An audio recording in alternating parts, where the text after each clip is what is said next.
13 days before Sheryl Wilkins was murdered, the man who would kill her failed to appear in court. No warrant was issued. He remained free. But Simon Levy was not an unknown suspect. He was already a convicted sex offender. He had been arrested over multiple attacks on women. He was under investigation for another woman's death. And months earlier, a rape survivor had identified him and shown police where he lived. The warnings were everywhere. Yet on August 24, 2025, Sheryl became the second woman he murdered. This is not only the story of a double killer. It is the story of every opportunity the system had to stop him. Welcome to Mortem, where we examine the evidence, the psychology and the failures behind history's darkest crimes. Today's episode, we investigate Simon Levy and the warnings that came before two women were murdered. On the morning of August 24, 2025, emergency services were called to a car park off High Road in Tottenham, North London. A woman had been found unresponsive. Her name was Sheryl Wilkins. She was 39 years old and a mother of 4. Despite the efforts of emergency workers, Sheryl was pronounced dead at the scene. A post-mortem examination could not establish precisely how she had died. But CCTV gave investigators something medicine could not. It showed Sheryl walking towards the car park with a man. That man was Simon Levy. He followed her behind a wall. Nobody else was seen entering that concealed area before Sheryl was found. But the most disturbing part of the case was not simply that Levy had been captured on camera. It was that authorities already knew exactly who he was. Simon Levy's documented sexual offending stretched back to 2018. That year, 2 women reported that he had sexually assaulted them in separate incidents. He was arrested in October 2019, charged in 2020 and convicted at Southwark Crown Court in September 2021. He was sent to prison. Yet even incarceration did not stop his behavior. In April 2022, while inside HMP Brixton, Levy sexually assaulted a female prison officer. He was released in February 2023. Within months, women traveling across London began reporting new assaults. The locations changed. The underground line changed. The victims changed. But the behavior continued. Women described being deliberately touched or grabbed on crowded trains and platforms. Levy sometimes used clothing tied around his waist to conceal what he was doing. British Transport Police eventually arrested him in November 2024. But an identification procedure was delayed, extending the time before charges could be brought. A stolen or lost staff Oyster card found in his possession was also mistakenly returned to him. Levy remained in the community, and his violence was about to escalate. On January 21, 2025, Levy encountered a 35-year-old woman near High Road in Tottenham. She cannot be identified because she is a survivor of sexual violence. Levy took her into a nearby car park. There, he raped her, seriously assaulted her, and intentionally restricted her breathing. Her collarbone was broken. She lost consciousness but survived. Several days later, she disclosed the attack after police encountered her in connection with another matter. She described the attacker. She knew Levy and directed officers to where he lived. But the survivor was experiencing serious health and personal difficulties. Police said this complicated their attempts to obtain a complete account. Months passed without a formal interview. When another opportunity arose to speak with her in May, late communication between officers meant she was released before investigators could meet her. The investigation was closed in June 2025. Levy had been identified. His address was known, but he was not charged. Only after 2 women had died would the case be reopened. Carmenza Valencia Trujillo was 53 years old. Her children remembered her as a big personality who was full of life. She loved salsa dancing, was well known in her community, and had welcomed a grandchild in 2024. On March 17, 2025, Carmenza was found unresponsive inside a largely abandoned section of Wendover House on the Aylesbury estate in Walworth. She was pronounced dead at the scene. Once again, the post-mortem examination could not establish a definitive cause of death. Without a confirmed medical explanation, investigators faced a difficult evidential threshold. But Simon Levy was connected to Carmenza. His DNA was found on her body, while CCTV and travel evidence helped reconstruct his movements. On April 1, 2025, police arrested Levy on suspicion of her murder. He was questioned. Then he was released while further inquiries continued. Investigators maintained that they could not yet prove third-party involvement or satisfy the threshold required to charge him with murder. But Levy was now a convicted sexual offender who had been accused of rape and arrested over a woman's unexplained death. And he was still attacking women. After Carmenza died, further women reported being assaulted on London's transport network. On March 27th, a woman experienced repeated unwanted touching during a tube journey. On April 7th, another woman said Levy deliberately fell against her and sexually assaulted her. Another attack was reported the following day. Further incidents followed on April 26th, May 1st and May 29th. Police arrested Levy and charged him with multiple sexual offenses. They considered him a high risk of reoffending and wanted him held in custody, but he received bail. The Crown Prosecution Service later admitted that relevant information was not properly placed before the courts during bail proceedings. The full picture allegedly presented to decision-makers did not clearly include everything authorities knew. His previous convictions, the rape investigation, and his arrest on suspicion of Carmenza's murder. The CPS has acknowledged that its representations should have been more robust.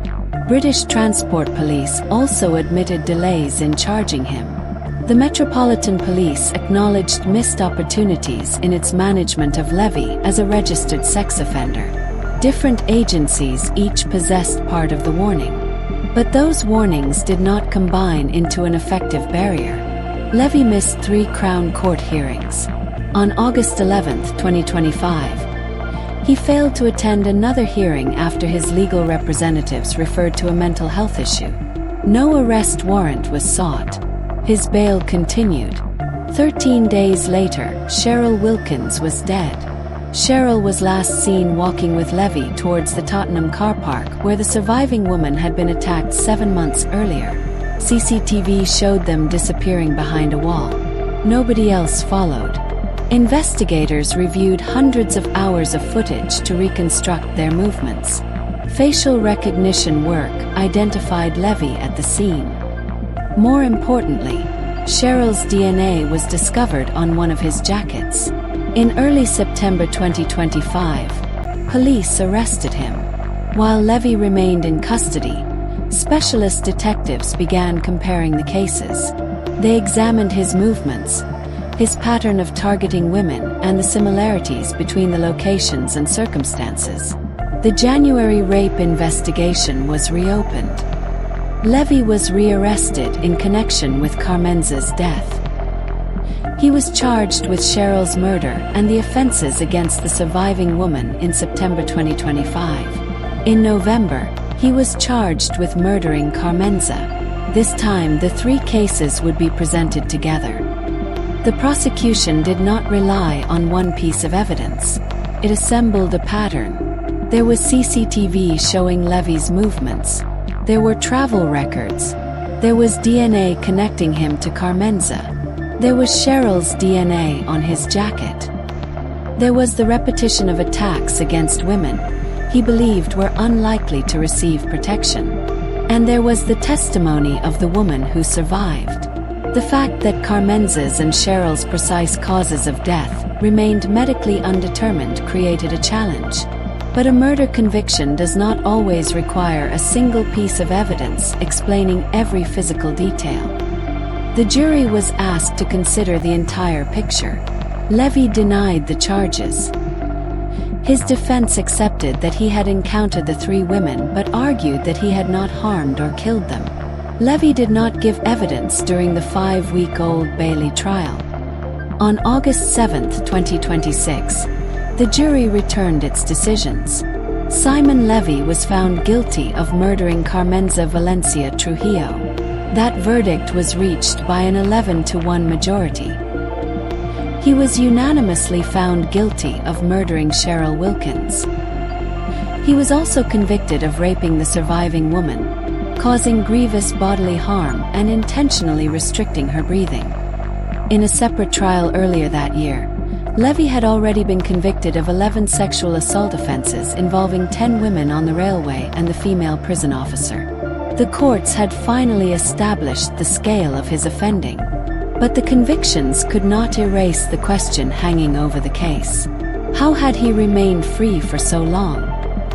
The Metropolitan Police, British Transport Police and Crown Prosecution Service have all acknowledged shortcomings. The Met referred its management of Levy to the Independent Office for Police Conduct. The investigation is examining how he was supervised as a registered sex offender and whether officers missed opportunities to prevent further harm. The CPS apologized for failing to place relevant information before courts considering Levy's bail. British Transport Police acknowledged delays surrounding the identification process and its handling of the Oyster card. A senior Metropolitan Police officer said Sheryl would probably still be alive were it not for what he called collective system failures. That statement does not remove Levy's responsibility. Simon Levy chose his victims. He committed the attacks, and the jury found that he murdered Carmenza and Sheryl. But public protection depends on warnings being recognized before they become a pattern of irreversible harm. Carmenza Valencia Trujillo was more than the woman found inside an abandoned building. She was a mother, a grandmother, a dancer, and a valued member of her community. Sheryl Wilkins was more than the woman found in a Tottenham car park. She was a mother of 4 whose family continues to live with her absence. And the surviving woman was more than a missed interview. Her courage eventually became a crucial part of the evidence that exposed Levy's pattern. The verdict answered who murdered Carmenza and Sheryl. It did not completely answer why so many warnings, arrests, and opportunities failed to stop him. That question now belongs to every institution that encountered Simon Levy before 2 women lost their lives. Mortem breakdown. Motive. Levy's crimes were sexually motivated and driven by domination, entitlement, and the exploitation of women he believed were vulnerable or less likely to receive protection. 9 out of 10. Operations.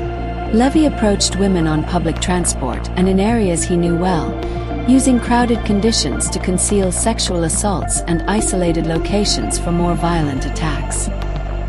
He repeatedly offended despite arrests, bail restrictions, and previous convictions. 9 out of 10. Reach. His offending extended across London's underground and overground networks, a prison, Tottenham, and South London. At least 13 women were connected to his proven sexual and violent offenses, including the surviving rape victim and the 2 women he murdered. 9 out of 10. Terror impact. The case caused widespread public outrage because Levy remained free despite repeated arrests, warnings, and opportunities for intervention. The acknowledged failures of the police and prosecutors intensified fears about the protection of women from known offenders. 10 out of 10. Execution style. Levy used concealed contact in crowded public spaces before escalating to sexually motivated violence in secluded locations. Although the precise causes of Carmenza's and Sheryl's deaths could not be medically determined, CCTV, DNA, forensic evidence, and similarities between the attacks established a consistent predatory pattern. 9 out of 10. Mindset. Levy demonstrated escalating sexual aggression, persistence, and apparent confidence that vulnerable women would not be believed or effectively protected. Continuing to offend while under investigation and on bail suggested entitlement, disregard for consequences, and a growing belief that the system would continue allowing him to escape accountability. 10 out of 10. 2 women were murdered after years of warnings. Justice has named their killer. Accountability must now explain why he remained free. Thank you for watching Mortem. Subscribe for more factual crime documentaries examining the evidence, the psychology, and the pursuit of justice. Always remember to stay aware and stay informed.